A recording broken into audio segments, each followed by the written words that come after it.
Hi, this is Olive, and I came up with 8 games for feminine women.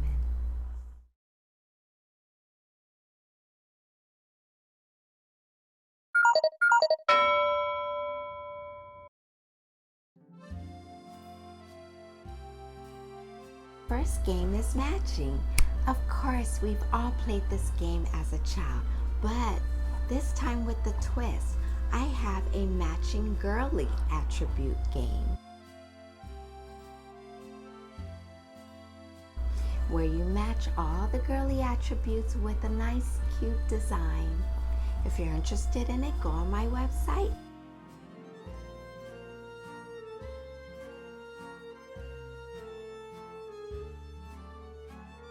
The second one is the Aleph Bet guessing game.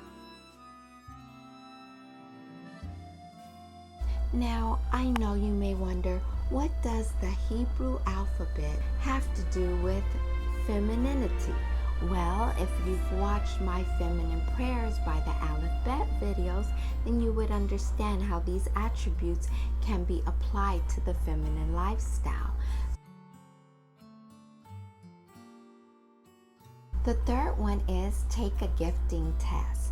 This gift test is to show you where you're strong in the spiritual gifts.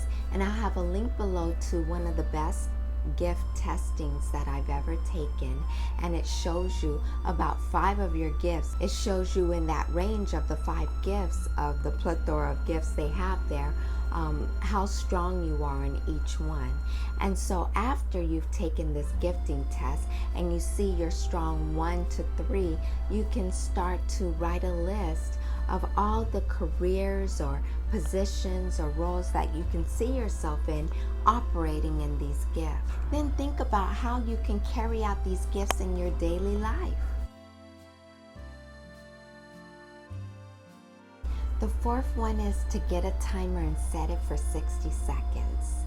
Think about a feminine topic, any feminine subject, focus, and visualize for 30 seconds yourself being involved in this particular topic. And after you visualize yourself, set it up for 30 seconds, and now start to speak out either what you saw in your vision or any new things that come to your mind. Next, start to do those things that you spoke and thought about. And this will help you get accustomed to the feminine lifestyle, because there's so many attributes that you can perfect in this lifestyle. And this is one way that you can stay in the feminine life.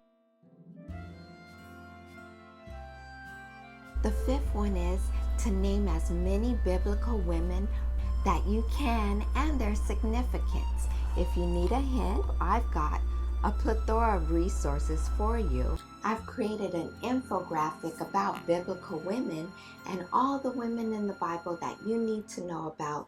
People who are pertinent, people who made a difference, people who changed things. And if you're interested, that is on my website. There'll be a link to that below as well.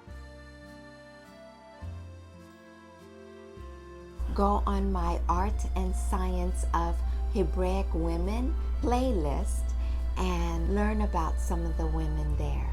This way you can start to learn about the illustrations that God has given us about femininity directly from His Word and not from any New Age sources. Afterward, you can see how many or how little that you know about, and begin to look in the Word and choose one woman every week and study that woman and learn as much as you can about her. The sixth one is to throw a virtual party. Invite a lot of women onto your party and start to discuss feminine things. Chat, dance, eat, play games, do whatever that the mood and the spirit is moving within your particular virtual party. Everyone's party is going to be different, and I noticed that different people bring different energies to a space that we share together. And so depending on who you bring or who you invite will dictate how the movement is going within your party. The seventh one is to pick something that you don't know much about but would love to learn more about.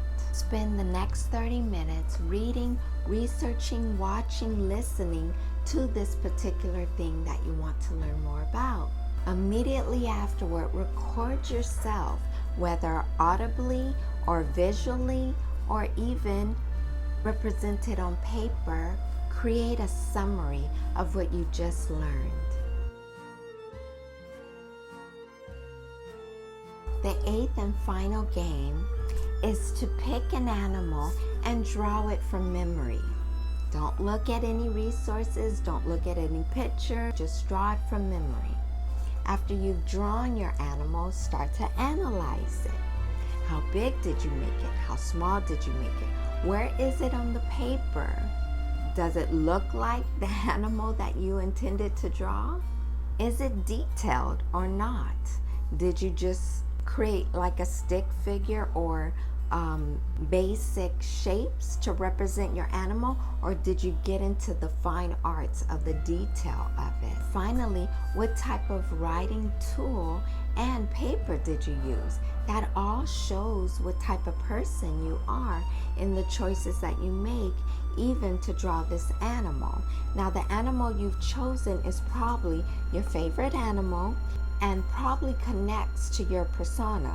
So for example, what I've chosen to draw was a bear because I connect to teddy bears from my childhood. And so as you can see in my drawing, I've chosen to put him in the middle, and I have some details but not that many. I mean, to some it may look like a pig. But it's supposed to represent a teddy bear, and it's in the middle of the paper. So normally if you draw things off to the side or in the top or the bottom, the sides is like being on the sidelines, and the center is like being in the center of things.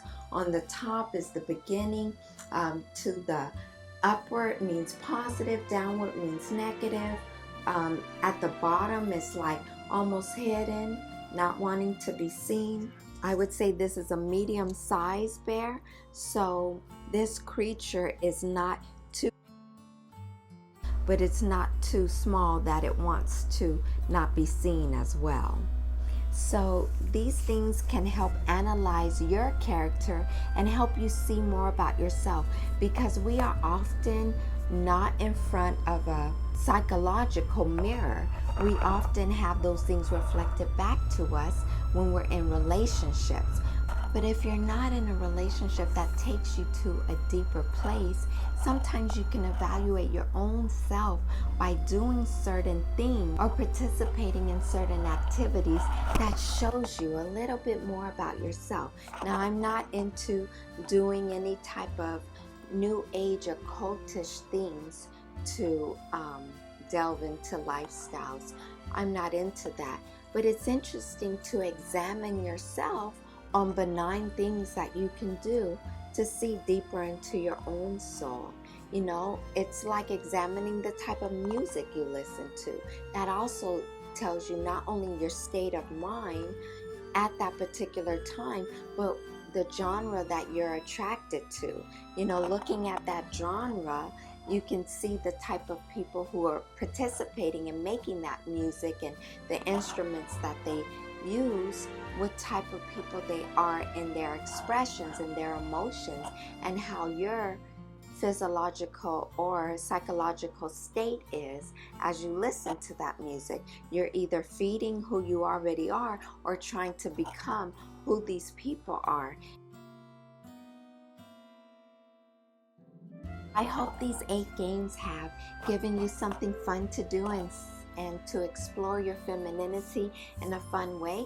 If you pick any one or all of them, please let me know in the comments below which ones you've connected to and which ones you're going to try, as well as if you have any feminine games that I haven't mentioned that we can learn from and know about, please share it in the comments below. I would love to include that in my list.